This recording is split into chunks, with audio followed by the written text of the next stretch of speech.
Благопријатната атмосфера на македонско-рускиот бизнис форум најверојатно влијаеше премиерот Зоран Заев да не може да се сети дека лани тврдеше дека руски бизнисмени со пари поттикнуваат насилства во Македонија. Во еден наврат изјавивте за време на едни протести дека руски бизнисмени финансирале радикални активности во Македонија. Дали се откриени кои се тие руски бизнисмени? Не знам за која изјава зборувате, која сум изјавил.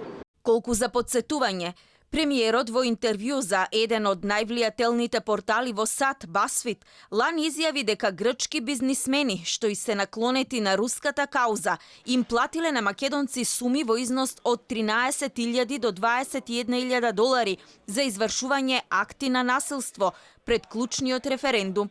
Иста теза имаше и по протестите пред собранието, откако Македонија го потпиша договорот со Грција во нивици. Извештаите што ги добивам, знаете, тие млади момчиња од комити која нападнаа полицајци беа повикани во полицијата на исказ, на разговор, па споменуваа бизнисмени од Русија давале пари, заради тоа они се тука, они немат ништо против или слично. Но за разлика од тогаш, премиерот денеска имаше позитивна реторика и на форумот истакна дека Русија е наша пријателска земја и ќе соработуваме со неа, но дека тоа нема да влијае на фокусот кон зачленувањето во НАТО и Европската Унија.